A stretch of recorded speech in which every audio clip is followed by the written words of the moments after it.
বাংলার পথে। হ্যাঁ বন্ধুরা, কেমন আছেন?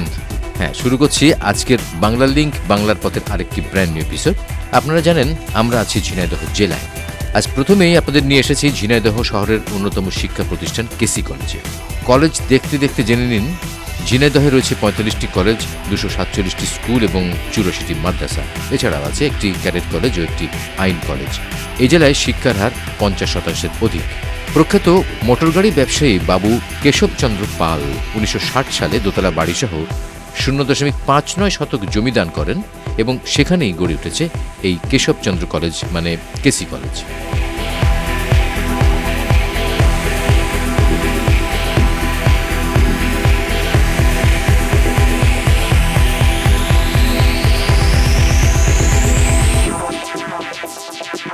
চলুন ঝিনাইদহের পৌরসভা এলাকার মুরালিদহ গ্রাম থেকে ঘুরে আসি।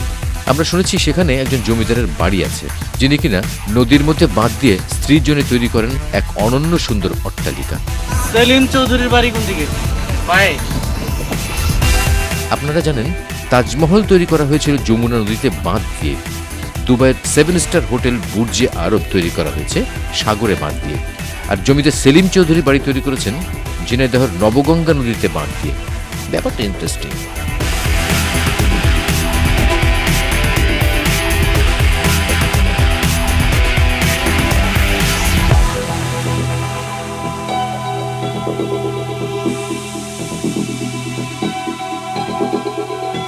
আপনারা দেখছেন জমিদার সেলিম চৌধুরীর বাড়ি। এই বাড়ি নিয়ে একটি কাহিনী আছে। এক সুন্দরী হিন্দু মেয়ের প্রেমে পড়েন সেলিম। তাকে বিয়ে করার কারণে তার পরিবার তাকে মেনে নেয় না। ফলে গভীর রাতে সেলিম চৌধুরী নববিবাহিত স্ত্রীকে নিয়ে কলকাতার উদ্দেশ্যে রওনা হন। নবগঙ্গা নদীর এই জায়গা দিয়ে যাওয়ার সময় জায়গাটা তার খুব পছন্দ হয় এবং তিনি নদীতে বাঁধ দিয়ে প্রিয়তমা স্ত্রীর জন্য তৈরি করেন এই বাড়িটি। এখানেই তারা আমৃত্যু বসবাস করেছেন। তার স্ত্রীর নাম ছিল মুরারি। তাদের কোনো সন্তান ছিল না। তার স্ত্রীর নামে বর্তমানে এই গ্রামটির নাম মুরারিদহ।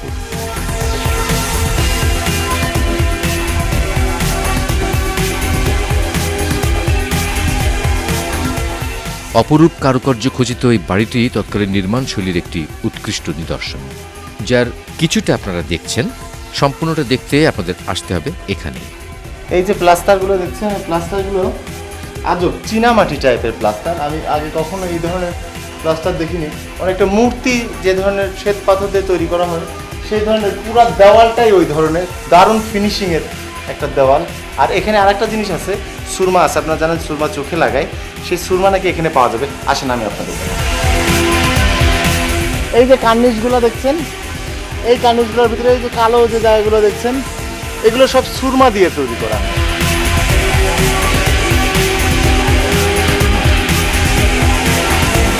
আমার হাতে কিছু নাই, এবার দেখেন সুরমা, চোখে লাগানো সুরমা।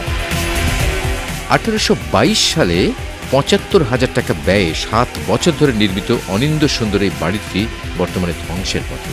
পুরোপুরি ধ্বংস হয়ে যাওয়ার আগেই পারলে এসে দেখে যান ঝিনাইদহের সেলিম চৌধুরীর বাড়িটি।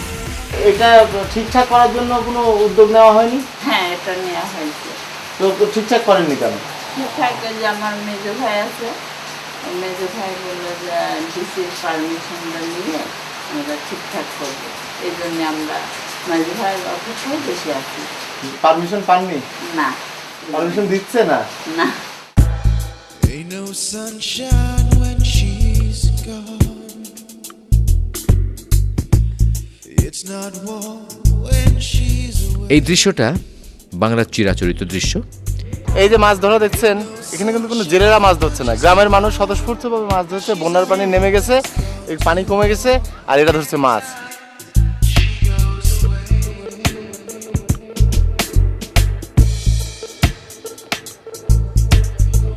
এটা হচ্ছে মাছ ধরা থুরকুস, স্পোক দিয়ে বানানো, সাইকেলের স্পোক দিয়ে বানানো।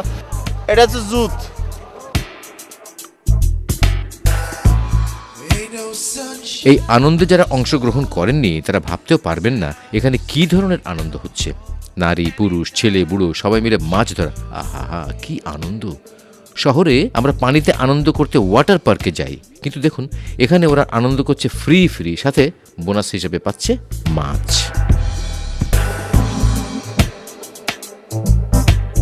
ঝিনাইদহ এসে খুব ভালো লাগলো। পাট, এবার ঝিনাইদহতে পাটের উৎপাদন হয়েছে বাম্পার। বৈদেশিক মুদ্রা ও শিল্প উন্নয়নে অপরিসীম গুরুত্বের জন্য পাটকে বাংলাদেশের সোনালী আঁশ বলা হতো। এই ৮০ দশকেও পৃথিবীর মোট পাটের অর্ধেক এদেশে উৎপন্ন হতো, যা থেকে রপ্তানি আয় হতো ৭০%। সেসব এখন কাহিনী হতে চলেছে। তারপরেও পৃথিবীর সবচেয়ে উৎকৃষ্ট পাটটি জন্মে আমাদের দেশে। ৬ হাত। এটাকে এই দারুণ এই পাটকে এরা বলতেছে এটাও নাকি ১ নম্বর পাট না, খেতে এর থেকেও নাকি ভালো পাট জন্মে আমাদের দেশে।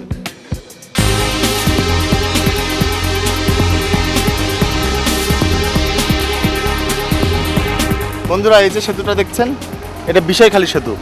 এই সেতুতেই বাংলাদেশের মুক্তিযুদ্ধে প্রথম সম্মুখ যুদ্ধ সংগঠিত হয়েছিল। দিনটা ছিল ১ এপ্রিল ১৯৭১।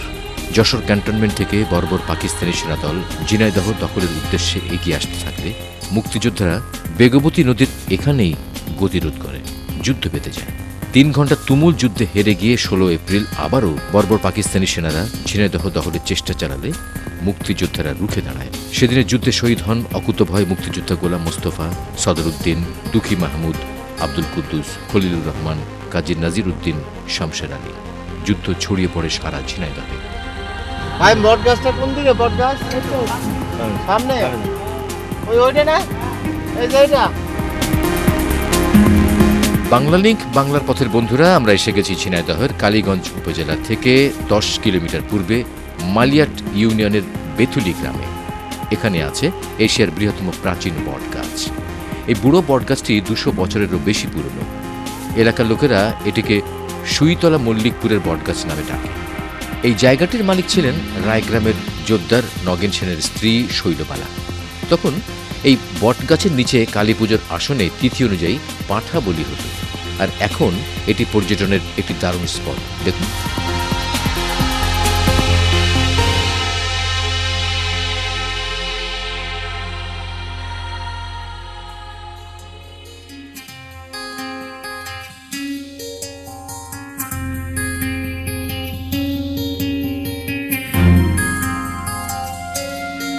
বটবৃক্ষটি বর্তমানে ১১ একর জায়গা জুড়ে রয়েছে। একের পর এক ঝুড়ি নামিয়ে বটগাছটি এই বিশাল আকার ধারণ করেছে। বইয়ের ভাষায় বলতে গেলে বলতে হয়, এই বিস্তৃত বটবৃক্ষের দৃষ্টিনন্দন প্রাকৃতিক সৌন্দর্য পাখির কলকাকুলি মুখরিত শীতল পরিবেশ বিমুগ্ধ চিত্তকে বিস্ময় ও আনন্দে অভিভূত করে। ১৯৮২ সালে বিবিসি এই বটগাছটা দেখিয়ে সারা বিশ্বে এই বটগাছটার পরিচিতি ছড়িয়ে দিয়েছিল, আর আজ আমরা এই বটগাছটি দেখিয়ে আপনাদের মধ্যে আরেকবার ছড়িয়ে দিলাম। ঐতিহাসিক গুরুত্ব বিবেচনা করে পর্যটকদের সুবিধার্থে ১৯৯০ সালে একটি রেস্ট হাউসে তৈরি করা হয়েছে। কিন্তু দুঃখের সাথে এও জানাচ্ছি, রক্ষণাবেক্ষণের নামে এই বিশাল বটগাছের চারপাশে প্রাচীর দেওয়া হয়েছে, যা দেখে মনে হয় খাঁচায় বন্দি একটি বটগাছ। বটগাছের শ্রীবৃদ্ধির নামে এর ভেতরের ফাঁকা জায়গায় যত্রতত্র গাছ লাগানো হয়েছে, আর যার কারণে বটগাছের বিশালতা আর বোঝা যায় না। অযত্ন অবহেলার ছাপ দৃশ্যমান। তবু আসুন ঘুরে যান, দেখে যান আন্তর্জাতিক খ্যাতিসম্পন্ন এই বুড়ো বটগাছটি। এটি দেখতে আপনাদের আসতে হবে ঝিনাইদহের কালীগঞ্জ উপজেলা থেকে ১০ কিলোমিটার পূর্বে মালিয়াট ইউনিয়নের বেথুরি গ্রামে। বাংলা লিংক বাংলার পথে। বাংলা লিংক বাংলার পথে। বিরতির পর আবারও স্বাগতম বাংলা লিংক বাংলার পথে। বন্ধুরা, আমরা চলেছি ঝিনাইদহের মহেশপুর উপজেলার বাথানগাছি গ্রামে, আর এখানে আপনাদেরকে পরিচয় করে দেব একজন সন্ন্যাসীর সাথে।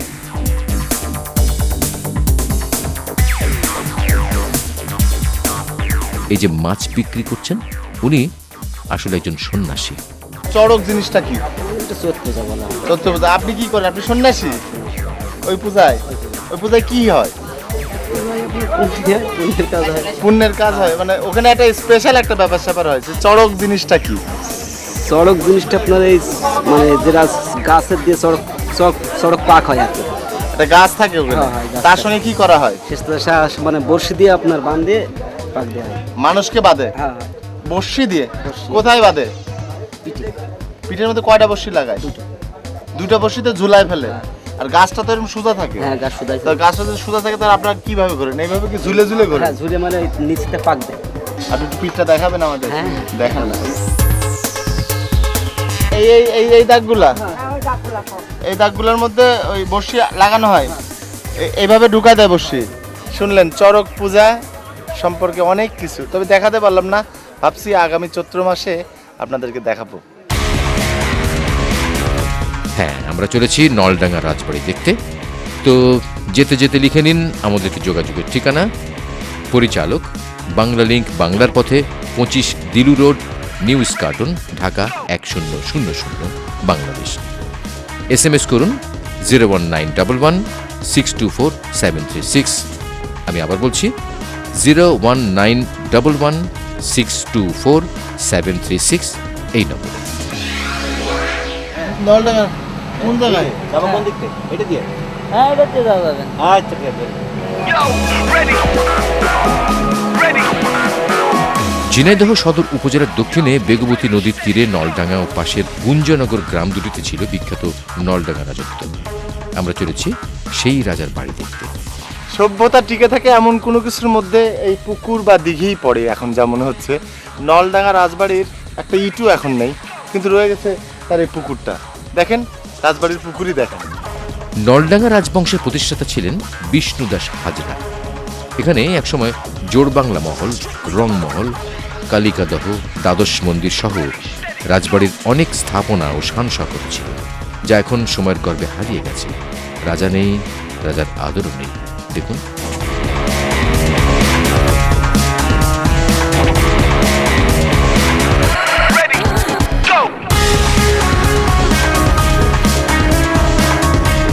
বন্ধুরা, আমরা এখন আছি ঝিনাইদহ শহর থেকে 15 কিলোমিটার দক্ষিণে কালীগঞ্জ উপজেলায়। কালীগঞ্জ একটি প্রাচীন জনপদ, যার একটি সাক্ষী এই কালীবাড়ি।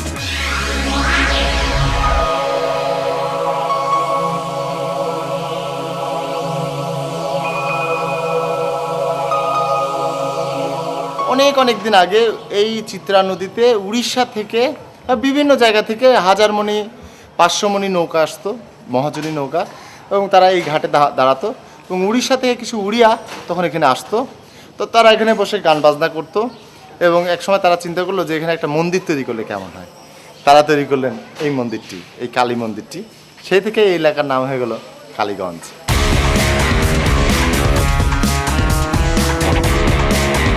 আপনারা অনেকেই দেখে থাকবেন চিত্রা নদীর পাড়ে এই চলচ্চিত্রটি। চিত্রা নদী পাড়ের চলচ্চিত্রে সেই চিত্রা নদী হচ্ছে এটা। মাথাভাঙ্গা নদী থেকে জন্ম হয়ে ঝিনাইদহ জেলার কোটচাঁদপুর ও ঝিনাইদহ সীমান্ত দিয়ে প্রবাহিত হয়ে কালীগঞ্জ শহরের মাঝখান দিয়ে চিত্রা নদী যশোর জেলায় প্রবেশ করেছে। ঝিনাইদহ জেলায় এই নদীর আয়তন 283 হেক্টর। দিস ইজ চিত্রা নদী।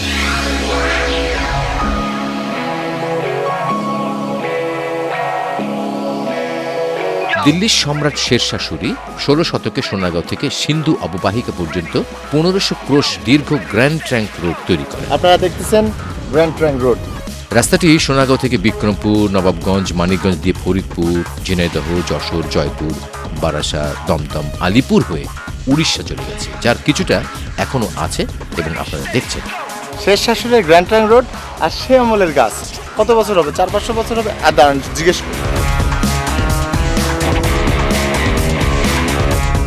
ক্ষুদ্র কুটির শিল্পে ঝিনাইদহের ঐতিহ্য অনেক পুরাতন। এককালে এই অঞ্চল খান্দেশ্বরী চিনির জন্য বিশ্বখ্যাত ছিল। তখন খেজুরের গুড় থেকে এই খান্দেশ্বরী চিনি তৈরি হতো, যার স্বাদ গন্ধ ছিল মন মাতানো। তারপরে 1964 সালে এখানে নেদারল্যান্ড সরকারের ঋণ সহায়তায় 3,50,00,000 টাকা ব্যয় তৈরি করা হয় এই মোবারকগঞ্জ চিনিকল।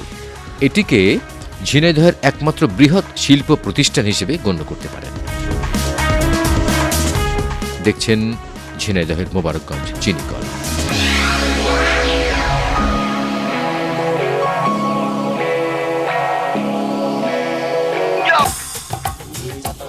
ঝিনাইদহের উর্বর মাটি যেমন ফুলে ফসলে সুশোভিত, তেমনিভাবে এই মাটিতে জন্ম নিয়েছে অসংখ্য কৃতি বরেণ্য ব্যক্তিত্ব, যাদের অনেকেই স্বমহিমায় সমুজ্জ্বল। তাদের মধ্যে লালন শাহ, পাগলা কানাই, কবি গোলাম মোস্তফা, বীরশ্রেষ্ঠ হামিদুর রহমান, বাঘা যতীন, পাঞ্জু শাহ, কালীপদ বসুর নাম এই মুহূর্তে মনে পড়ছে। আর আমরা এখন আপনাদের নিয়ে এসেছি ইতিহাস খ্যাত গাজী কালু চম্পাবতীর মাজারে।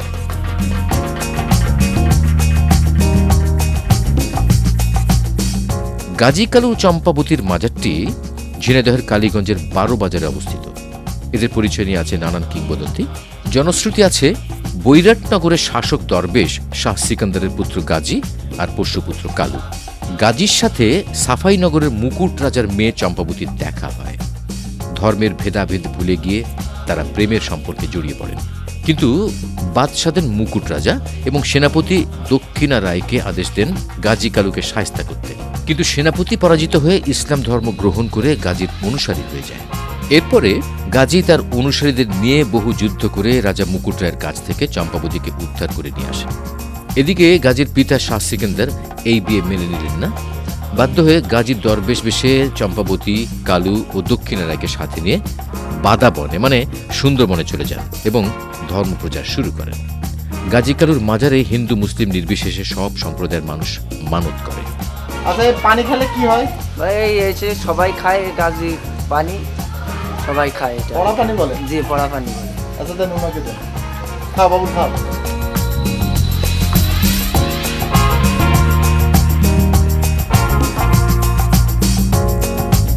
কেমন?